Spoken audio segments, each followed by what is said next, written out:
අයිබෝන් අදත් සුපුරුදු පරිදි සුපුරුදු වේලාවට ඔබ එක්වන්නේ හරය ගැඹුර දැනුම සපිරි ව්‍යාපාරික කතාබහ BIZ24 සමග අද අප සමග කතාබහට පැමිණ තිබෙන්නේ ෆැබ් ලංකා පදනමේ අධ්‍යක්ෂ චාමින්ද හෙට්ටිආරච්චි මහතා. අපි මීට පෙරත් ඔහු සමග සාකච්ඡාවක් පැවැත්වුවා. විශේෂයෙන්ම හතරවන කාර්මික විප්ලවයට ඔබ ඒ වගේම අපි රටක් විදිහට සූදානම්ද? අපි හමුවේ තිබෙන අභියෝග අවස්ථාවන් සහ අපි මේ පිළිබඳව සූදානම් වන්නේ කොහොමද? මේ කාරණා පිළිබඳව අපි අද සාකච්ඡා කරන්නේ. අතරම ඊටමත්ම වැදගත් මාතෘකාවක් අපි ආරාධනා කරනවා මේ වැඩසටහන නරඹන්නට. ඔබට අවසානයේ දක්වාම නැරඹුවොත් ඔබට ඊටමත්ම වටිනා අදහසක් ලබා ගන්නට පුළුවන් වේවි කියලා. ආයුබෝවන් කියලා ඔබ පිළිගන්නවා අපගේ වැඩසටහනට.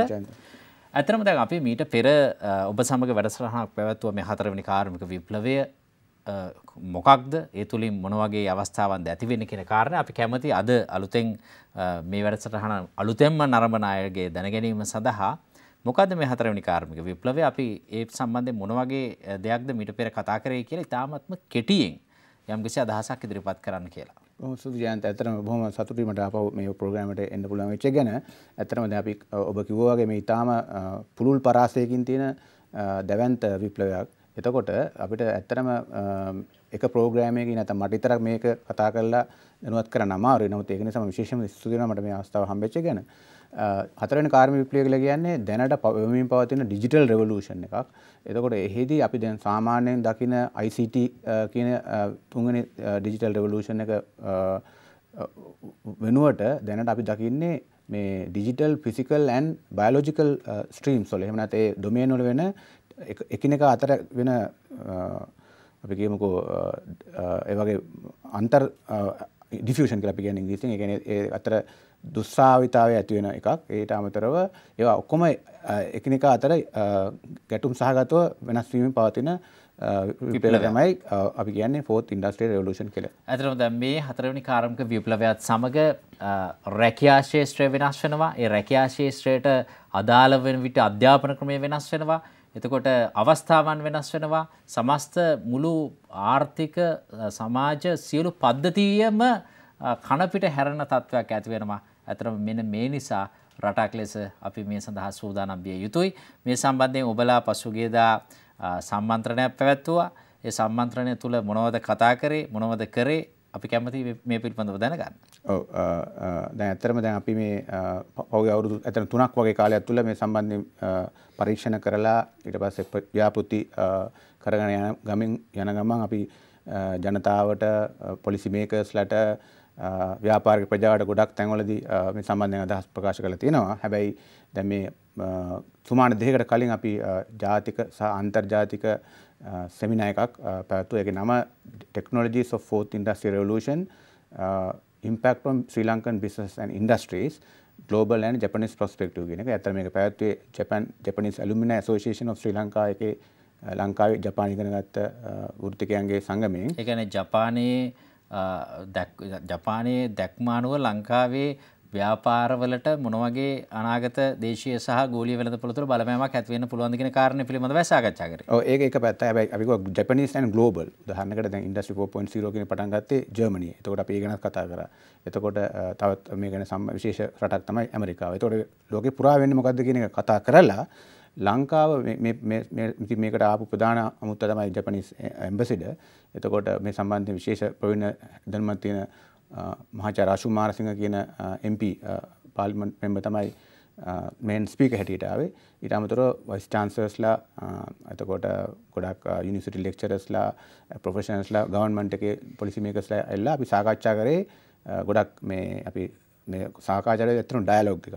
ඉතින් ඒකේදී අපි කතා කරේ අපි කොච්චරක් මේකට ලැහැත්තිද අපි කොහොමද මේක ඉස්සරහට යන්න ඕන සහ අපිට බලාපොරොත්තු වෙන්න පුළුවන් ප්‍රශ්න සහ අභියෝගය මොනවද කියන දේ අපි ඩිස්කස් කරේ. මම අද කතා කරන්න කැමති ඒවා ගැන දිගට. ඔව් ඇත්තටම අපි මේ සංවාදය තුළ ගොඩනැගුණු අපි කොහොමද අපි මේ පිළිබඳව අපි මේකට ලෑස්තිද අපි? ඒක ඇත්තට මික්ස් එකක් මට කියන්න පුළුවන්. දැන් ඒ කියන්නේ ගොඩ උනන්දුව තියෙනවා. ඊටාම හැම අපි දැක්ක ගොඩක් උනන්දුව ශාම හොඳ උනන්දුවක් තිබ්බා. මම හිතන්නේ 120කට වගේ වැඩි සහභාගී වෙලා හිටියා.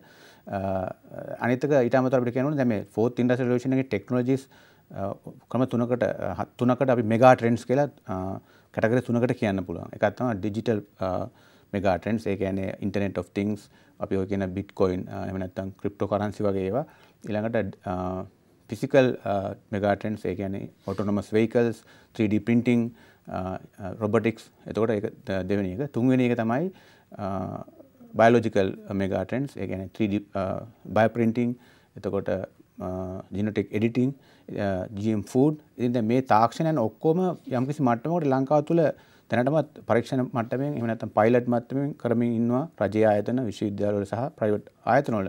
අපි දැක්කේ නැති එකක් තමයි මේක සම්බන්ධයෙන් ලොකු ජනතාව අතර අවබෝධයක් අඩුයි. අනිත් එක ස්ට්‍රීම් ලයින් කළේ. ඒ කියන්නේ ප්‍රධාන අධ්‍යාපනික එතකොට ව්‍යාපාරික ජාලවල මේක නැහැ. නමුත් පොඩි පොඩි ටෙස්ට් තියෙනවා. ඒක නිසා සතුටු වෙන්න පුළුවන් ප්‍රමාණය ගොඩක් අඩුයි. ඒ කියන්නේ ඇත්තටම දැන් ජනතාව අතරට මේක කොහෙත්ම මම හිතන්නේ ගිහිල්ලා නැතුව ඇති. මොකද සමස්තයක් විදිහට අර රටේ බුද්ධිමත් කණ්ඩායම තුලත් මේ තිබෙන සංවාදය අඩුයි කියලා අපිට හිතෙන්නේ මාධ්‍යවේදීන් ලෙස. එතකොට ඔවුන් තුල අර බුද්ධිමත් ප්‍රජාව තුලට මේක ගියාට පස්සේ ඔවුන් තමයි මේක සමාජය වෙත ජනතාව වෙත අරගෙන යන්නේ. එතකොට දැන් මේ ලැහැස්ති කියන්නේ මේ සූදානම් වීම අඩු වුණත් ඇත්තටම අපිට කැමැත්තෙන් හෝ අකමැත්තෙන් මේ තුල ඇතිවෙන විපර්යාසයන්ට අනාගත වෙනස්කම් වලට මුහුණ දෙන්නට සිදු වෙනවා. අපි ඒක සඳහා සූදානම් වුණේ නැතොත් අපිට මේක නිකන් අර සුනාමියක් ඇවිල්ලා ගහගෙන යනවා වගේ කරන්න දෙයක් නැහැ. අපිට ඒකේ ඒ යථාර්ථයට මුහුණ දෙන්නට සිදු වෙනවා.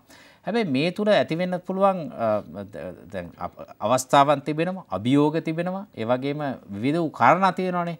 ඔබට මොකද්ද ඊළඟට අපිට පැහැදිලි කරන්න පුළුවන් වෙන්නේ? ඔබ ඊටම හොඳ මේ ප්‍රවේශයක් ගත්තේ අතන. දැන් ඔබ කිව්වා අර සුනාමි කතාව. දැන් මම ඔක මේ කොන්ෆරන්ස් එකේදී කිව්වේ we will find revolution before revolution finds us. ඒකෙන්ද ඇත්තම අදහස් කරන්නේ දැන් අපිට ක්‍රම දෙකක් තියෙනවා. එකක් තමයි ඒ revolution එකේ impact එක. එහෙම නැත්නම් ඒකේ බලපෑම් වලට රියැක්ට් කරන එක. එහෙම නැත්නම් අපි ඒකට කියන්නේ reactive approach කියලා. එහෙම නැත්නම් ඒක ගැන ඉගෙනගෙන හදාarලා ඒක අපි ගාවට එන්න ඉස්සෙල්ලා අපි ඉන්ඩස්ට්‍රියල් රෙවොලුෂන් එකකට ගිහිල්ලා ඒකේ benefits ගන්න එක. ඒක proactive approach එක. ඒක තමයි පළවෙනි කාරණේ. දැන් අපි ගොඩක් මහන්සි වෙන්නේ මේ ජනතාවට, විශ්වවිද්‍යාල වලට, ව්‍යාපාර ප්‍රජාවට ඊළඟට දේශපාලනඥයන්ට අපි මේ දැනුම් දෙන්නේ. පුළුවන් තරම් අපි මේ සම්බන්ධයෙන් අවබෝධ අරගෙන ඒකට අදාළ සැලසුම්, ප්‍රතිපත්ති සහ උපාය මාර්ග හදමු කියන එකයි. එතකොට දැන් මේ තුල තිබෙන මේ අභියෝග මොනවද? මේ අභියෝග ගොඩක් තියෙනවා. පළවෙනි කාරණේ මම ඉස්සෙල්ලා කිව්වා වගේ අපි not prepared එහෙම නැත්නම් ලැහැත්ති මදි සහ අපිට ඒකට ready නෑ තාම. දෙවෙනි කාරණේ තමයි දැනුම යම්කිසි මට්ටමකට සමාජය තුල තිබ්බත් ඒක ප්‍රමාණවත් නෑ. අපි මේ කතා කරන්නේ නිකන් තාක්ෂණයක් එන එක නෙමෙයි.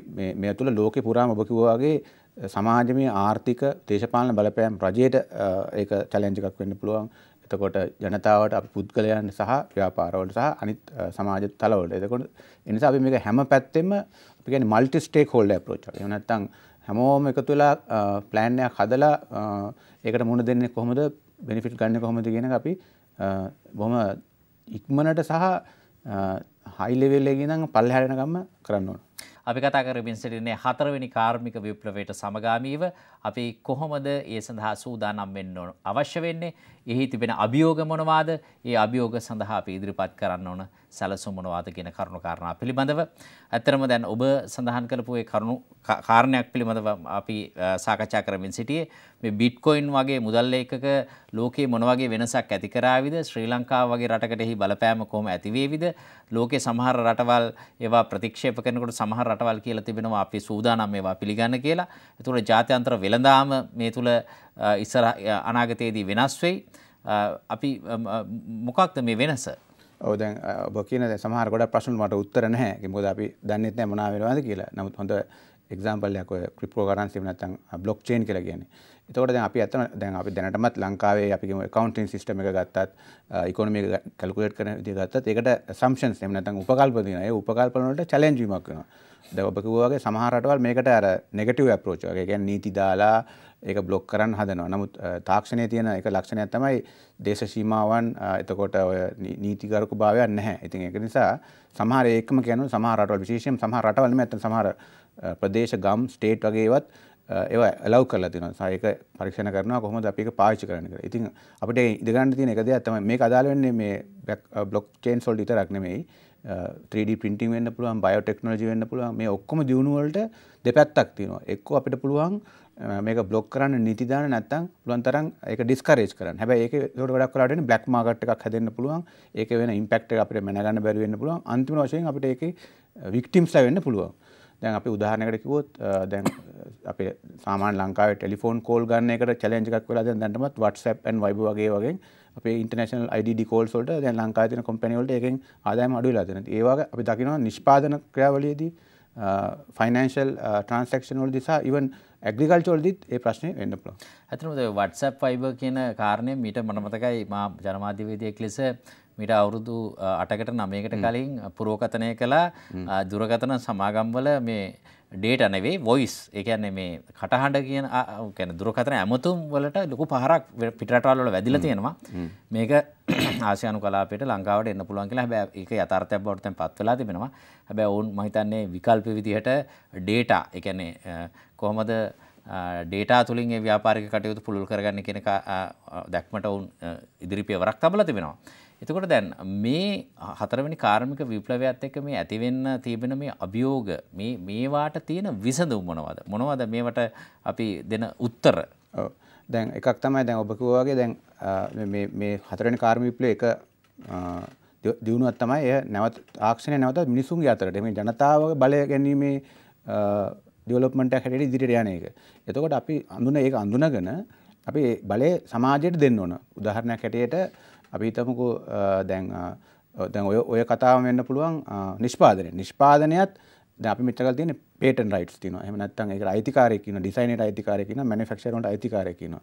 දැන් අපි ඒ නීති උඩ මේ හතරවෙනි කාර්මික විප්ලවයේ තාක්ෂණයට නීති දැම්මොත් ඒකෙන් වෙන්නේ අර බ්ලැක් මාකට් එකක් එහෙම නැත්නම් අන්අොතොරයිස් මිනිස්සු නිෂ්පාදනය කරනවා.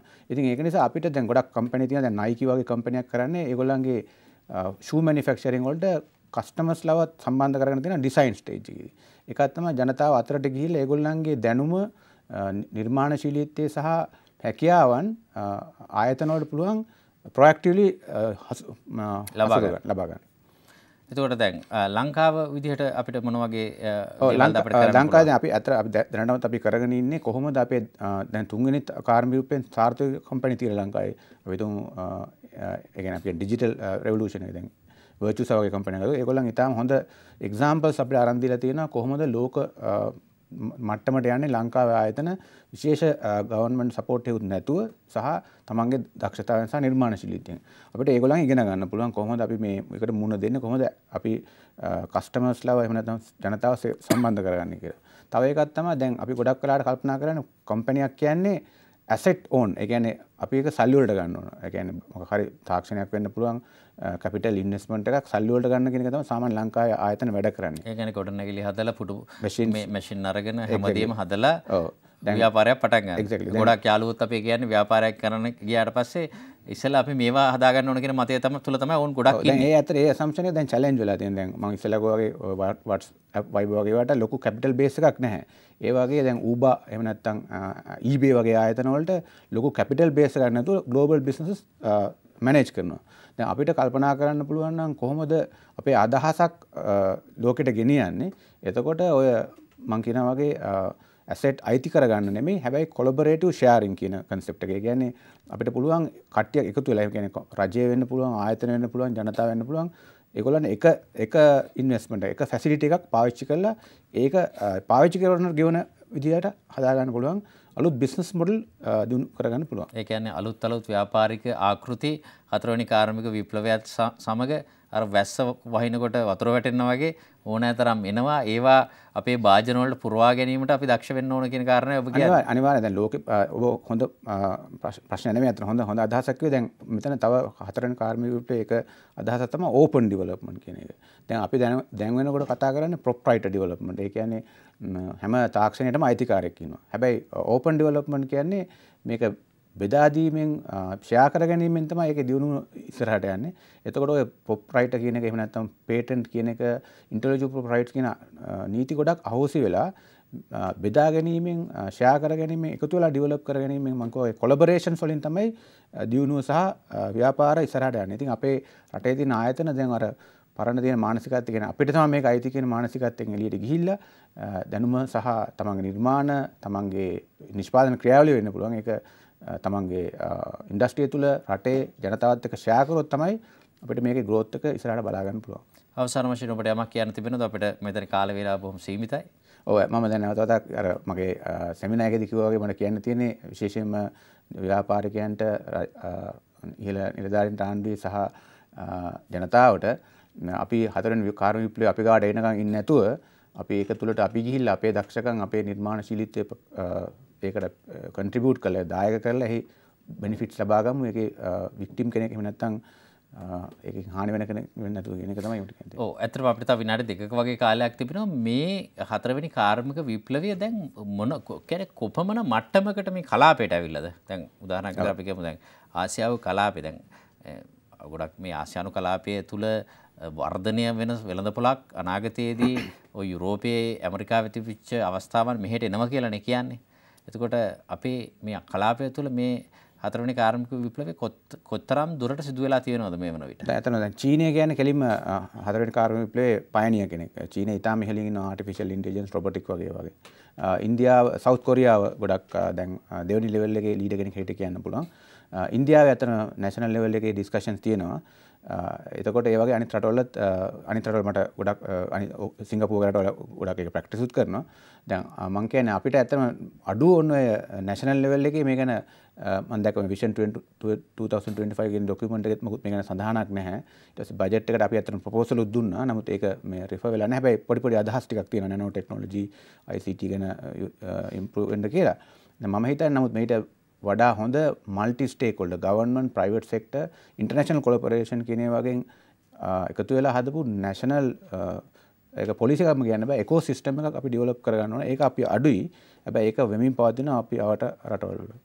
අපි ඔබට බොහොම ස්තුතිවන්ත වෙනවා අපේ සාකච්ඡාවට පැමිණීම සම්බන්ධයෙන්. අපි අද සාකච්ඡා කරේ ෆැබ් ලංකා පදනමේ අධ්‍යක්ෂ චාමින්ද හෙටිආරච්චි මහතා සමග අද BIZ24 සාකච්ඡාවෙන් සමු ගන්නවා. අපි අලෙත් මෙවැනිම සාකච්ඡාවකින් හමු වෙමු.